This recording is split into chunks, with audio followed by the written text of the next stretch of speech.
All right, so we have SHA-2, which is secure, but SHA-2 is only remaining Merkle-Damgard construction we have, because SHA-2 is very similar to MD4, MD5, SHA-1, and these are broken.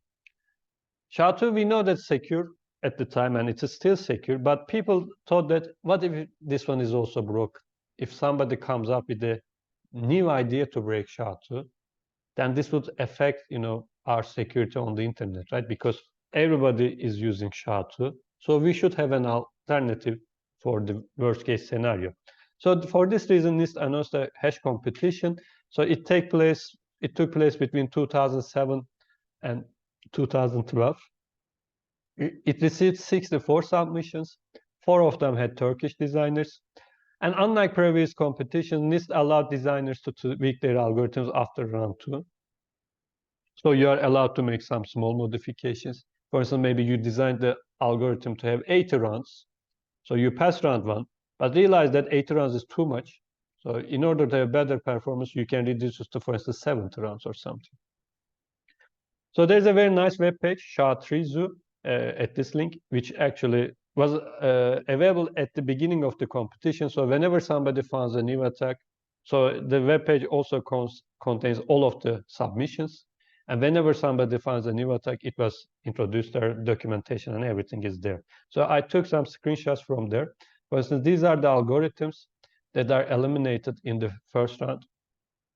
So it will be in 2 slides. So these are the algorithm names. These are the principal submitter. This is the round they got eliminated. And this is the attacks that are found. So if it is red, it means that it is almost practical, or maybe practical. But if it is yellow like this, it is a theoretical attack and so on. So some of the algorithms are eliminated. Let me see if we have any Turkish person here. So this is the second page. So as you can see, Şamata, a collision was found. For Salmal from our university, there was a theoretical attack which wasn't that important, and they were planning to correct it when they passed round 1. But a PhD student was clever enough to observe that and find this attack, so they got eliminated.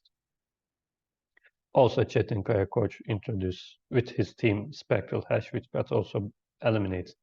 So in the second round, the eliminated algorithms are here. Hamsi is the, again, with a Turkish designer, but Özgül was at Belgium at the time. So as you can see, there isn't any direct attacks to most of these algorithms. So you might ask them why they got eliminated. Because at some point, all of them look secure, but now we have to compare their performance, right? So Hamsi was really slow, by the way. So these are the eliminated finalists. So there were 5 finalists. Keçak was not in this list because it won the competition. And these 4 were the other finalists, and they got eliminated. And Keçak won the competition. So they won the competition. So they are now named SHA-3 instead of Keçak. And it was designed by Guido Bertoni, John Damon, Michel Fieters, and Gilles Van A. So John Damon is also here. Recall that he is also one of the designers of AES. So people thought that when you have John Damon in your team, you can win any NIST competition. But this doesn't work with the lightweight crypto competition where Ascom won the competition, okay? So it has different block sizes for different message digest lengths. So these digest lengths, as you can see, are identical to SHA-2 digest lengths, because we are actually having this as an alternative. So if something bad happens to SHA-2, you can still have 256 with output, but now using SHA-3, okay? Number of rounds depends, again, these choices. But as you can see so far, we all talk about Merkle-Damgard constructions. This is a sponge construction. So recall that in the sponge construction, you have a huge internal state. You feed it with your message block, then perform some operations, introduce confusion and diffusion, put the new message block here, and so on. And at the end, you produce output by squeezing your sponge, okay? So this internal state, recall that in AES, we represented with 4x4 matrix, right? Because it was 128 bits. By representing with bytes, we represented it with 4x4 matrix. But now the Ketchak internal state is really huge. So instead of a two-dimensional matrix, we represent it with 3 dimensions here. So because it has a huge internal state, now we have to perform some operations on this state. So this is why we name them like this. For instance, with blue, we tell you rows. So whenever you have an operation on rows, you have to apply it to all of the rows, okay? This is a column in red. So a lane, this is in the Z direction. And with a slice, we mean this, okay? So algorithm is a little bit complicated, and it is actually a little bit hard to implement because you have to think in these 3 dimensions and understand what all of the operations are doing.